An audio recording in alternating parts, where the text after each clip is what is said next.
Welcome back. In this video, we'll look at examples 1.5.8. We're given a set S. And first thing I want to show is that S is linearly independent. So we now know how to do this very easily. All we have to do is reduce the matrix whose columns are those vectors. And then in this case, I get 1, 0, 0, 1, 0, 0, 0, 0. And so as long as you get a leading one for each column, you're set.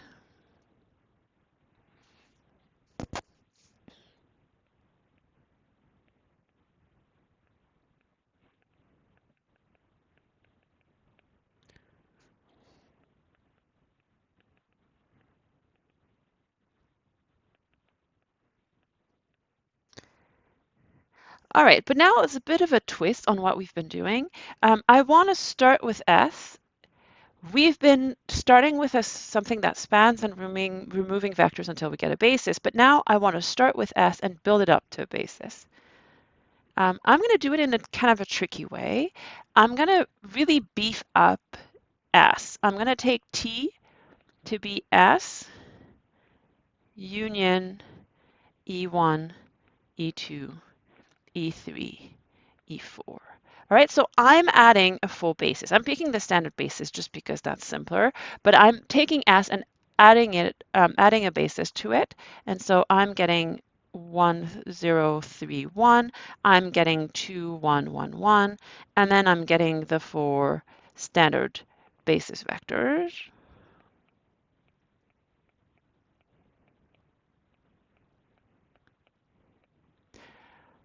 All right, so what we know from this is that span of T is R. 4. So it does span, but of course T is not linearly independent.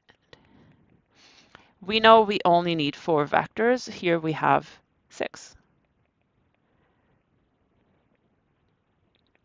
And so I'm going to apply our process, our procedure, a method to this T and get a basis.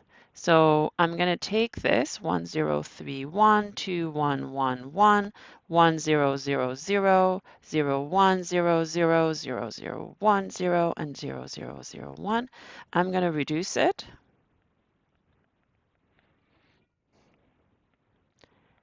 I know that my original 2 vectors are linearly independent, so I know I'll start by having leading ones here. So I know I'm going to keep those, and then of which ones I need to add in the remaining. And here's what I get. I get that the next 2 are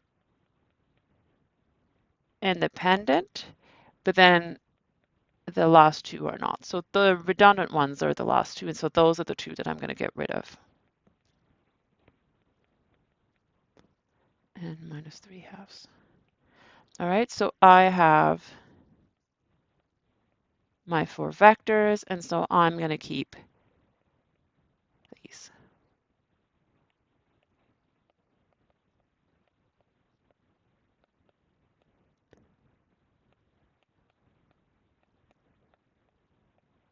So I'm starting with S, and then 2 more vectors.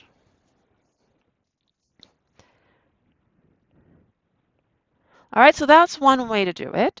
Another way to do it is you start with S, and you find a vector that's not in the span of S, you add that.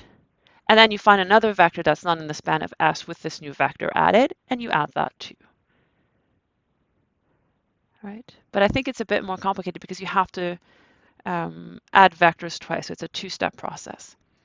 All right, so in general, to build up an independent subset S into a basis which contains S, you take a spanning set for V. So here I took these 4 vectors, but any set that spans would be good enough.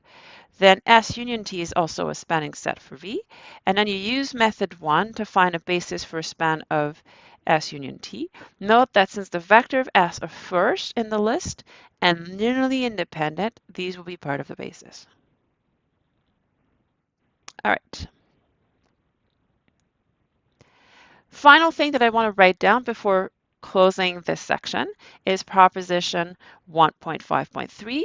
If S inside V is any subset, um, if span of S is V, then there exists a basis B so that S is inside B. No, sorry, I misread that. If span of S is V, then there exists a basis B so that B is inside S. So you just have to remove the redundant vectors from S and you get a basis. If S is linearly independent, that's what we just did, then there exists a basis that contains S.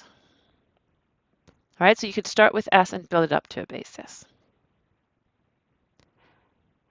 That concludes the section 1.5.3. In the next section, we'll be looking at how to find a basis for the solution set of a homogeneous system.